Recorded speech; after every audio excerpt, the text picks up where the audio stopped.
This episode of the Park People podcast is brought to you by BCI Burke. Play is where development soars and communities come together.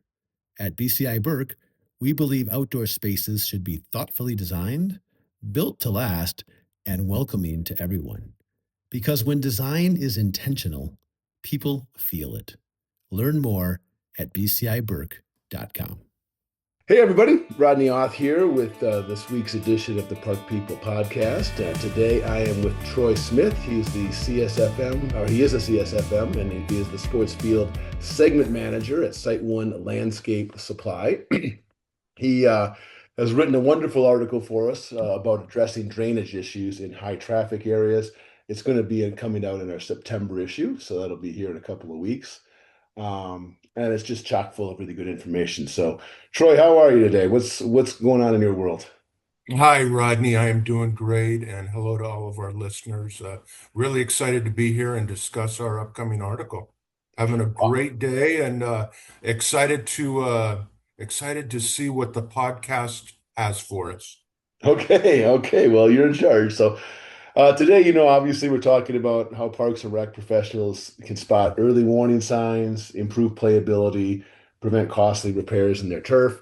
Hot topic, of course, at all times because, our parks sometimes get loved to death, and that's both a good thing and a bad thing. So why don't we start at the beginning? Why does drainage break down in high use areas? I mean, we kind of know that on a general basis, but maybe you can give us some insight there. Sure.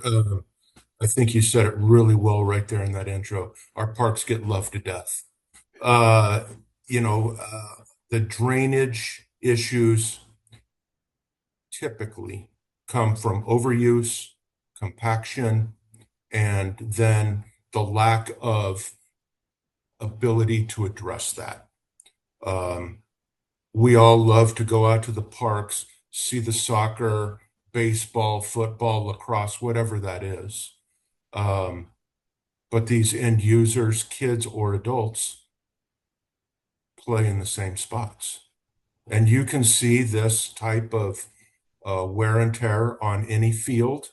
You can see where low spots begin to develop, water begins to pool, grass begins to diminish, those type things, right? And so I felt like it was a timely article for our professionals to be able to address this and maybe give a few hints and maybe some trade secrets of maybe how to alleviate some of this before it gets too bad. Yeah, well, so let's talk a little bit about that because, in my experience, it goes bad pretty fast, right? I mean, there are certainly instances where the wear and tear is, more gradual, but the classic places in front of the soccer goalies, the soccer goals, Yeah. super high use areas on baseball Mhm. fields, maybe around the bases, maybe along the foul lines, whatever, right? Football, same thing, Yep. between the hash marks, usually gets beat up before outside the hash marks, all that kind of stuff, right? Yep. Yep. Um, and I mean, I think everybody recognizes what is happening. But what can Mhm. you do while you're in season? And I think that's the big problem, right? While you're in Sure. season, what can you do to, keep the playability of the surface up, keep it as safe as possible, while you're still beating the crap out of Let's it? so you that's you good. Let's start with the least labor intensive portion Yeah. of how to do it, right? If it's possible, you're in season, you're on a soccer field, a lacrosse field, and you just said where the goalkeepers are, where the center line is at a lacrosse field, etc. Is there room? Is there a possibility to shift the fields, Hmm. be it 3 feet, 5 feet, 10 feet? So least costly measure. Now you're moving that intense wear pattern at least off of that grass and putting it on some other grass that has Hmm. been that is growing probably better than where it's at. Right. Um, If you cannot, then I would doing a heavy aerification is always tough in season. You're Yeah. loosening the soil, you're loosening the structure. There is a tendency for that then to get tore up. Right. Light aerification with a needle tine, which is just a solid spike that will Mhm. go in. It'll penetrate through the compaction area, through the soil, and it will help water and oxygen get through that root zone. Because what Right. you're doing when you're compacting is you are uh, beginning of anaerobic conditions, and turf grass does not like anaerobic conditions. You Mhm. can smell it, you can feel it, and the turf just doesn't grow. So if you can find a way to get through that layer with the least amount of disturbance, and then if you can top dress that with if you're on a sand-based field, I can't imagine a lot of parks are on a sand-based field, but Right. if you are on a more of a native field, can you incorporate a calcine clay amendment that will help go into those holes and help fracture the soil to help open that up? So when's the best time? So let's say, let's just stay with this example for a second. You can't move the goalpost for whatever reason. Yep. Uh, and you know, I see a lot of parks where it gets to mud, right? I mean, it feels like once it's at mud, there's not much you can do about it. So what you're Yep. talking about is probably very early in the season, right? Yep. Start that process when the very first signs of wear or tear. Maybe the grass is thinned out a little bit. You're the kid. You can't Yep. stop kids from kicking and digging in and, Mm-mm. and all that No, stuff. you can't. Yeah. But you need to be a fellow turf manager years ago, might even have been a turf professor, uh, told me to manage the field within the field. Okay. And if you have, on a soccer goal or a soccer field, the center of that field is just really getting beat up. You need to do everything early in the season or preseason to try to address this and help alleviate those issues. That means core aerification. That means incorporating either new soil, new sand, some kind of an amendment Hmm. that has a porous structure that'll help move water. It'll help the oxygen get in and out of that field, exchange Hmm. gases, etc. You need to be preemptive in this.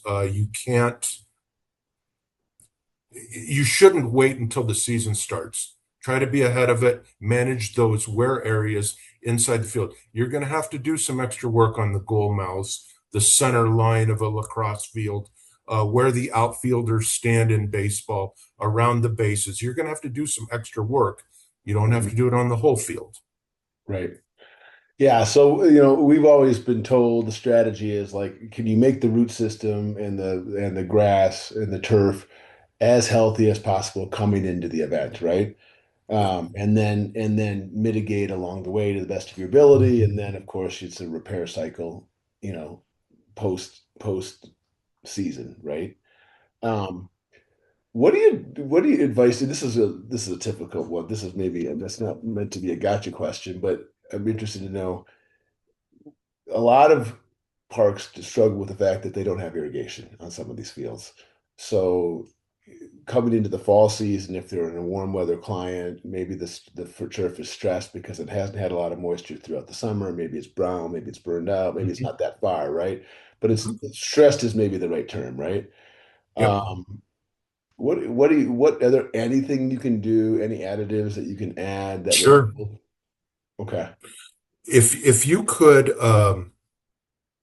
as a park manager, and I know these parks are expansive, 26 acres, but you Yeah. know where these fields are, Yeah. right? Is it possible to hydrate Mhm. these high wear area where it's going to get demolished? Right.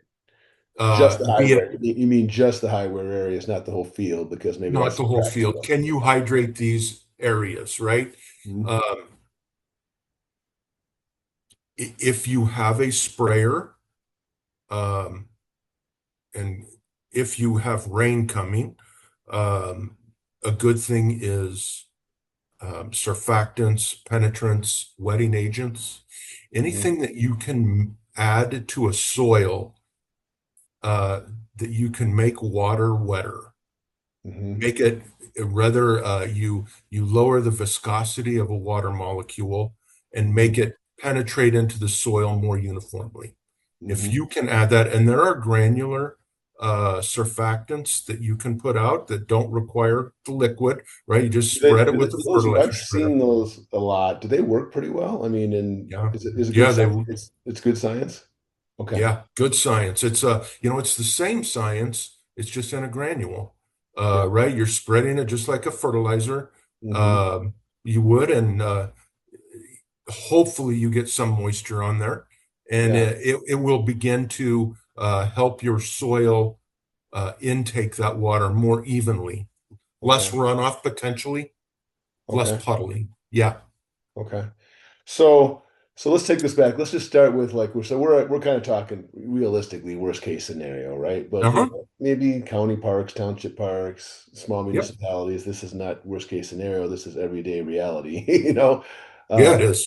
so you're saying like even if they had a gator with some buckets of water potentially, right, for high use areas, and they could Sure. put a wetting agent down preseason, down the Yep. center of the field. How often, I mean, is it a daily thing? Is it I mean, I'm asking you some tough questions because you don't know Yeah, that's a you don't know what the that weather's is been what you like or call a anything. that's what you call a gotcha question, right? Yeah. I can't give you a definitive how often to do it. Um, Maybe a better way to ask the question is like, how much water, so hey, it's rained today, we can skip it. We got a quarter of an inch of rain, we're in good shape. Like what, like on a daily, does it need daily water? Does it need weekly water? Does it need, and I know you don't know the type of grass, but just in I general, I like, would I would think in the instances that we're talking and the customers, yeah. you're going to have to probably do that if it's in the 90s, 80s, upper 80s, low 90s, Hmm. approaching 100. You're probably going to have to do that. If not every day, every other day. You Right. need to make sure that you have hydration, and you are the best manager of your field. Hmm. And me sitting on the other side of a keyboard, acting like I know that field is not correct. Right. You Right. know how much water it takes until that water runs off or doesn't penetrate. Right. You may have to put a little bit out, let it hydrate, and then put some more in there, creates a water head, pushes the Right. water through that root zone rather than just dumping it all on at once or flooding it. Just give it a Yeah. light amount, get the water to start penetrating and percolating, and then Mhm. push it through with a heavier amount. Okay, so if you if you can get some water on there, you can get maybe wetting agents are a strategy. If you can't Mhm. get the whole field done, or you don't have an easy access to water, you can make Sure. water wetter. I like that idea. Obviously nourishment, right? Preseason and during the season, running some tines over at the first signs of wear, some light aeration, Yep. not massive aeration. Uh, Sure. what else is there? Maybe is grass height, how high you cut it, a strategy? The lower that you cut a turf grass, the less the roots are going to develop in the ground. Okay. So I'm going to make an example with my hands. Hopefully you can see it. So Yeah. if you have a grass this tall, in theory, your roots should be that deep underground. Okay. As you begin to diminish that, the roots begin to diminish. And as it gets warmer in the summer, the roots shrink, they come up. Okay. So if you can keep it a little higher, the grass height, you will get better root development, a more thorough root development. Hmm. But if you get that, you can't have the grass 4 inches tall and look like the U.S. Open rough. Right. for your 5-year-olds to play soccer on, right? Right. That's not realistic. But Right. if you can start on the higher side of that, We had a you but could have a more resilient field. we had a turf soccer field in Ohio that I was part of the booster club there, and so it was a high school field, and their strategy was to keep the roots that nobody played on in the summer, and they had irrigation, so they had kind of everything Mhm. going for them. But they part of the strategy was they did keep it like 3-4 inches high all summer, and then not cut it down until play for the season. And it's funny Yep. because we were always dealing with parents who thought it was still too high, and I don't know what we cut it is. So I guess the question I wanted to ask is there like an optimal playing height that kind of, is good for turf health, but is also playability is good, or is it just, personal preference? I think I, th- I think the latter. I think personal preference is one, but I Yeah, think number two is the type of turf grass and the level of end user. yeah, If you've got the segments that you talked about earlier, a county park, a city park, right? It's a lower level probably athlete. You can probably get away with a 2 to 3, maybe, yeah, probably 2 to 3 inch height, yeah, probably at the higher side of that, right? right, And as the athletes get bigger, faster, stronger, and develop into uh, travel teams, yeah, um, the premier teams, colleges. That's when the heights come down. That's when ball roll matters. right, There's a lot of things that go into that height of cut. The performance of the athlete will help dictate that. right, right. But that makes sense. I mean, that's kind of what we saw. Yeah, Our higher performance teams played on higher performance services. of Which makes sense. course. Yeah, And there's less players typically on those fields than a Parks and Rec or a county right, field, right? There's limited number of footsteps on that field. So right. how do we alleviate these drainage issues on these type multi-use fields? That's probably what the people on the listeners want to know. Troy, Yeah, what can we do? yeah. Well, So we've talked about one problem, which is overuse, wear patterns, yeah.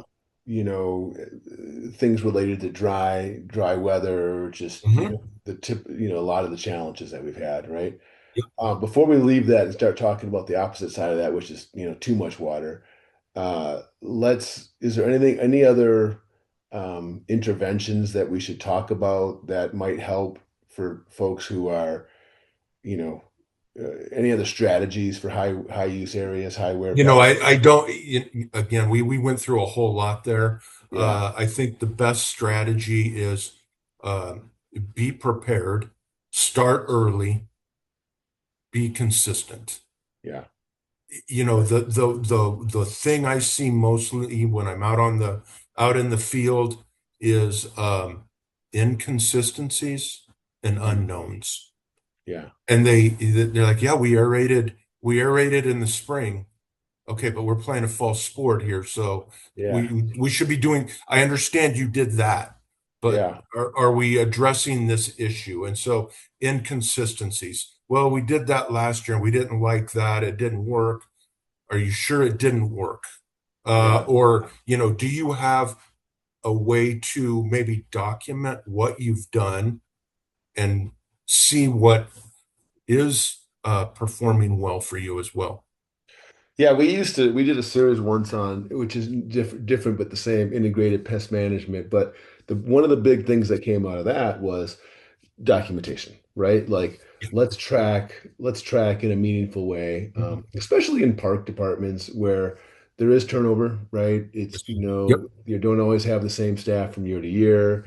Sometimes you're relying on seasonal staff to execute what the manager, the superintendent Uh-huh. wants. And maybe they've been trained, maybe they haven't, maybe they do a good job, maybe they're looking for it's too hot and they want to drink it. It's just all the usual challenges that they go Sure. with. But one solution to that is pretty good documentation, right? Like that might include photos before and after. That might include, here's what we did and when we did it, and our observations as to whether or not trying to make it less subjective, right? So I how, I how do you measure I that? can What do you I can suggest doing? remember earlier in my career there was a Parks and Recreation department that did an exceptional job, and they managed multiple fields, multiple athletes at a recreational level. And it was, Rodney, it was every Friday, Saturday, Sunday, there's games, but then Yeah, Monday through Thursday, there's practice on the same fields. I mean, what are you doing yeah, the maintenance, right? right. Yeah, So they were able to do exactly what you just said. They took pictures uh, almost weekly of fields, aerial and on ground wow. photos, and they could show the soccer clubs Yeah, the damage that was being done and the fees that go to the parks, et cetera, to maintain what they're using that for, yeah, what's working, what's not working. They did a fantastic job of that.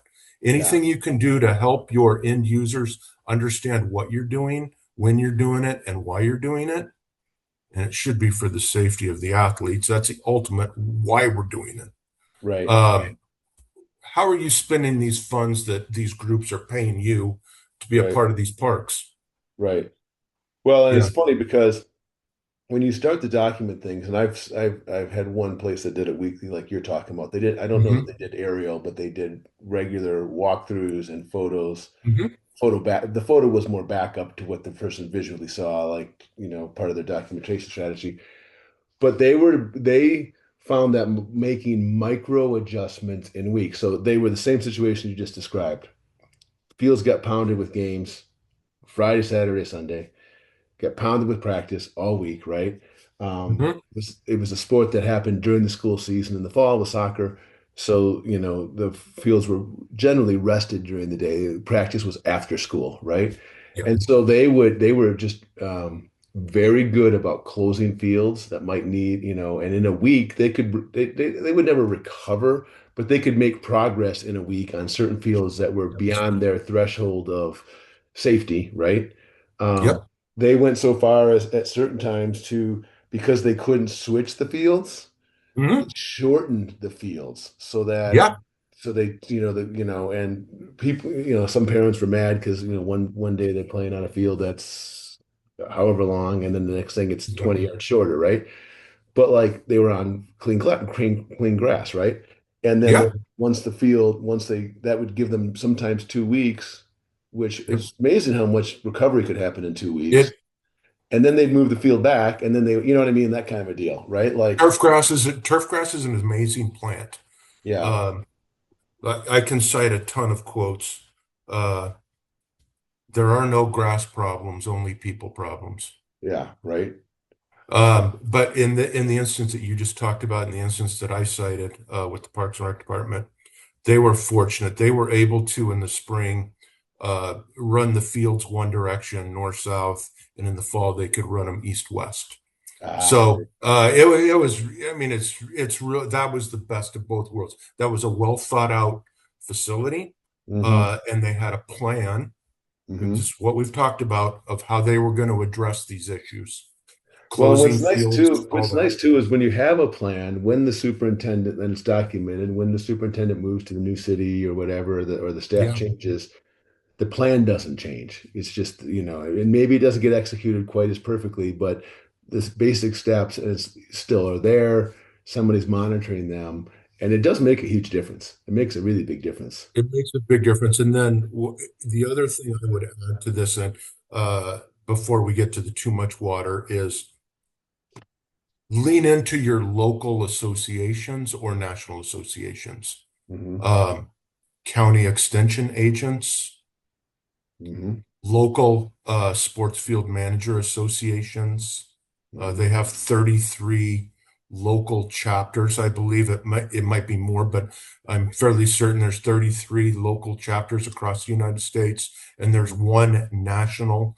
Sports Field Managers Association, just like the Parks and Recreation Right. associations, right? They all have technical bulletins or um, meetings where you can go network with other professionals that are in the same boat. And maybe they turned a chain link fence portion into something that they use to stand the grass up so it's not matted down. Right. Those type things. Innovation.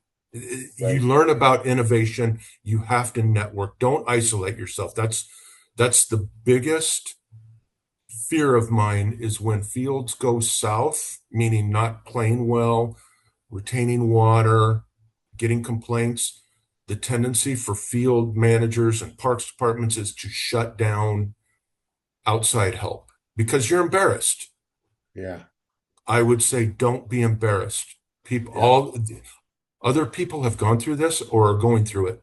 Ask Right. them what they've done. Right. Network, get out and network. Right. Well, cool. Well, let's finish up on the other side of the equation where you have Okay. low spots or too much water or Yeah.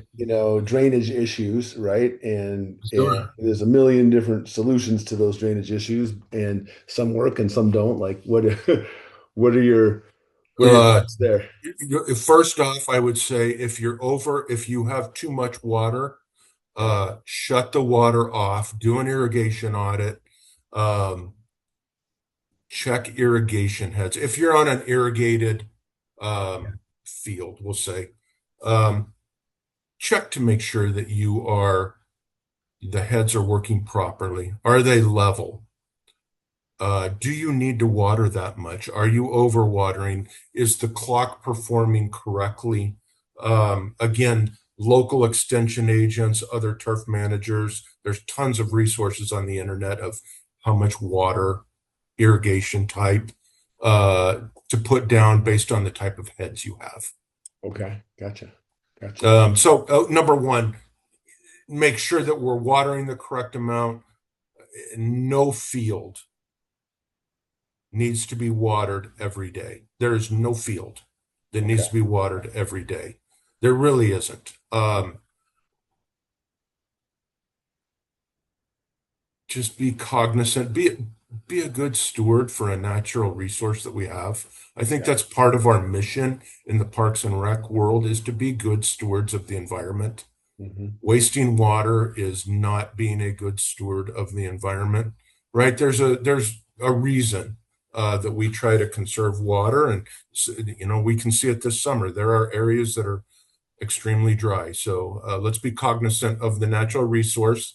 But then number two, if it's just so wet, um, you may need to use more aggressive measures to move water. Okay. Uh, could be most parks and rec probably don't own it, but some sort of a longer aerification, solid kind. I mean, these are big machines, Yeah. right? And you got to create some holes, but you can also use shallow channel drainage, French drains, to Mm. help get the water into the ground and moving out of that area. Right. Right. And then what about the case? I mean, I've had some Great Lakes area um, parks that had low areas, low spots, right? And they've tried to fill them in for years, and it took so much dirt that they couldn't fill it all in, and they ended up trying Sure. to do drainage solutions. Like, are there some good strategies for, you got a field, maybe it wasn't quite graded correctly, 30 years ago, or maybe there's been some Hmm. settling, right? It Sure. happens. Um, the obvious solution is to regrade it, but that's super expensive. So what are some low cost Super. things? Yeah. Yeah. Preemptively, uh, and I mean preemptively, meaning before the season starts, Yeah. um, filling these low areas in, not all at once, maybe, and I'm going to use my fingers, right? Yeah. Quarter to a half inch at a time, Uh-huh. bringing that level up. letting the grass grow through that, overseeding these areas. Uh-huh. Again, treating a field within a field. Uh-huh. Maybe those areas need to be uh, maybe they need to be cut out and possibly resodded Yeah. to get it up to grade. Those Yeah. type things so that you have a positive water movement off of them. Right. Right. Yeah, So there are some solutions outside of regrading. We've seen that. We've seen sure. people just leave the depression and just put mitigation in there, slit drains or whatever to kind of move the water out. I mean, that's one Yep. strategy, but there's some playability issues there with if you're running across a flat surface and it's no longer flat, that's not awesome, and you're Yep. looking up. That's exactly right. That's You exactly know, right. And it's again, we talked about it a lot earlier in this in our discussion. Just being ready before the season starts. It's yeah, knowing those fields and getting them to the highest level you can with the resources that you have. yeah, cool. Well, I've got to the end of my questions, but I should ask, we always end with one question, like, what did we not talk about that we should have? Is there anything we didn't cover? We covered a lot of issues here. Yeah. Um, you know, the th the three things that come to mind on fields are safety, playability, and aesthetics. And they Yeah. should always be addressed in that order. Hmm. The safety of our end users is ultimate. That's why we have the fields, right? So we need to Right. make them safe. Make sure that low spots are uh, addressed or filled in. Worn areas are being addressed, overseeded, things like that. Make sure the field's playable, and then make sure it looks great. I would Yeah. I would assume that parents would love to see their children play on a well-maintained field that's playable, but may have some brown spots because of a drought or an irrigation issue. We can Yeah. look past that. As long as our players are safe, that's really what it's about. Yeah. Yeah. We've also noticed over the years, if the field looks like it's well maintained, visitors tend to treat it a little bit better, Yeah, versus if it looks like it's run down or it's already run down. Sometimes you have trash problems. Sometimes you have people digging sure. holes. Sometimes you have just, Yep. they don't treat it the same for whatever reason. It's just a human Uh, psychology thing. it's optics are a reality. Yeah, Perception is a reality. yeah, And if it looks clean, um, trash cans are upright, they're spaced properly, etc. They're very visible for the fans. yeah, Things are cleaned up, the fields look good. I would agree with you. I believe people will pick up their own trash, yeah, and they will take care of the fields. If it doesn't look like that, you're probably right. It's psychology. It's probably yeah. human nature. Human nature, crazy. Yes. Well, I really appreciate it, Troy. Any last thoughts before we sign off here? No, I've really enjoyed it. We will, if our listeners are coming to the Parks and Rec show in Philadelphia in September, I Hmm. will be there. We have a booth. I Okay. would love for somebody to come by and say hello and converse some more. And if they have questions, I would love to talk to them. Okay. Well, perfect. Well, the article is coming out in September. It'll be in your inbox. It'll be in your mailbox. It'll be online. It'll be in video. It'll be wherever you get your PRB Plus content. So, Troy, we appreciate that. And with that, we say, have a good week.